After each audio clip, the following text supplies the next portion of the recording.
Pernah nggak sih kamu bengong lihat langit malam, terus mikir tentang asal segalanya? Langit itu diam, tapi sebetulnya nyimpan cerita paling heboh di seluruh jagat. Dari bintang pertama yang muncul, semuanya dimulai dengan ledakan besar. Itu yang kita sebut Big Bang, ledakan yang bukan sekadar suara keras. Bukan cuma ledakan, tapi ruang dan waktu mulai terbentuk dari titik terkecil. Semuanya mulai tersebar, membentuk galaksi dan bintang pertama yang terang. Bintang-bintang pertama itu panas banget, jadi pabrik untuk elemen baru. Mereka meledak, menyebarkan karbon, oksigen, elemen yang kita butuhkan untuk hidup. Debu dan gas itu ngumpul jadi planet, dan bumi pun mulai terbentuk. Bumi jadi tempat yang panas, penuh lautan magma, tapi kehidupan sudah mulai sia.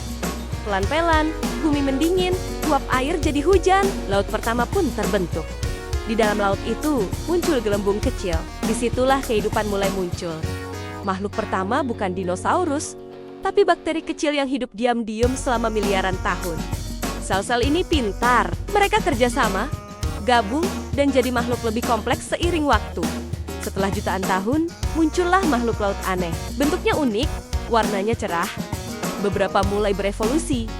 Mereka naik ke daratan. Petualangan baru pun dimulai. Tanaman tumbuh di darat. Udara jadi bersih. Langit makin biru. Dengan oksigen makin banyak, hewan pun berkembang. Dunia makin ramai dan berwarna. Lalu, datanglah para raksasa. Para dinosaurus menguasai bumi selama jutaan tahun. Mereka besar, kuat, dan beragam. Tapi alam punya cara sendiri untuk menyeimbangkan semuanya. Sebuah meteor raksasa datang. Menabrak bumi, langit gelap. Dinosaurus pun punah. Dunia hening sejenak, tapi kehidupan enggak berhenti. Ia bangkit lagi, pelan-pelan. Mamalia kecil mulai muncul. Mereka aktif, lincah, dan cepat beradaptasi. Sebagian jadi lebih pintar. Otaknya berkembang. Mereka belajar bertahan dalam segala cuaca. Waktu terus berjalan. Dari makhluk mirip monyet, muncul spesies baru, manusia purba. Mereka berburu, membuat alat dari batu, dan hidup berkelompok. Mereka mulai bicara, bukan cuma dengan suara, tapi dengan simbol dan gambar. Dari gambar jadi bahasa, dari suara jadi lagu, dari kelompok jadi peradaban. Manusia mulai membangun. Kota-kota pertama lahir, zaman berubah cepat sekali. Dari desa kecil, jadi kerajaan besar. Ilmu, seni, dan teknologi mulai mekar.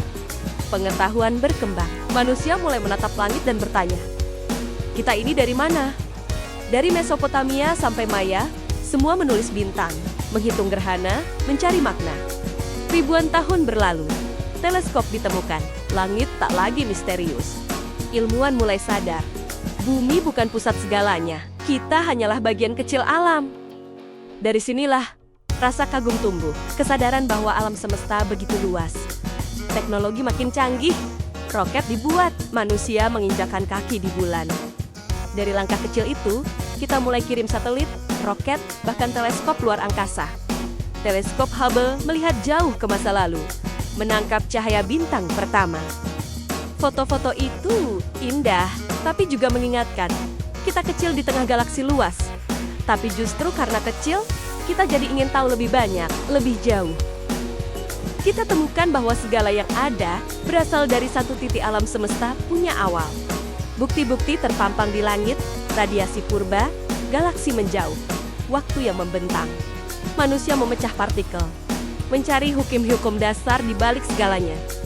Kita ciptakan model, teori, dan simulasi alam semesta, jadi teka-teki yang nyaris bisa dijawab.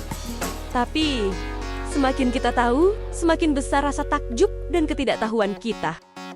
Lubang hitam, energi gelap, materi gelap, semuanya misteri yang belum terpecahkan. Namun, di tengah luasnya alam semesta, satu planet kecil dipenuhi kehidupan. Dan di atasnya, satu spesies kecil bermimpi, mencipta, menghancurkan, dan terus bertanya.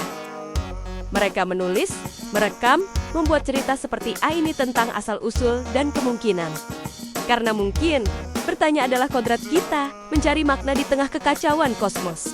Kita adalah bintang yang sadar partikel, yang memandang kembali pada dirinya sendiri. Dari ledakan kecil itu, tercipta segalanya. Ruang, waktu, materi, dan kehidupan. Kisah alam semesta adalah kisah kita juga tentang asal, perubahan, dan harapan. Kita tak hanya menatap bintang, kita adalah bagian dari bintang itu sendiri. Dan walau masa depan tak pasti, kita terus melangkah mencari, belajar, dan bermimpi. Alam semesta tak berhenti berkembang, kita juga tak boleh berhenti bertanya. Setiap atom dalam tubuh kita berasal dari bintang yang telah lama padam. Jadi, dalam setiap detik kehidupan, kita membawa kisah alam semesta ini. Ini adalah kisah tentang kita semua, tentang asal, hidup, dan keabadian. Dan perjalanan ini baru saja dimulai. Selamat datang di semesta kita. Dan begitulah kisah kita sebutir debu kecil di tengah hamparan tak terbatas. Dari kegelapan lahir cahaya, dari kehampaan tumbuh kehidupan. Kita adalah anak-anak bintang, penjelajah waktu, penanya abadi. Mungkin semesta tak selalu memberi jawaban, tapi selama kita terus bertanya, terus bermimpi, perjalanan ini akan terus berarti. Terima kasih telah ikut menjelajah. Sampai jumpa di sisi lain galaksi.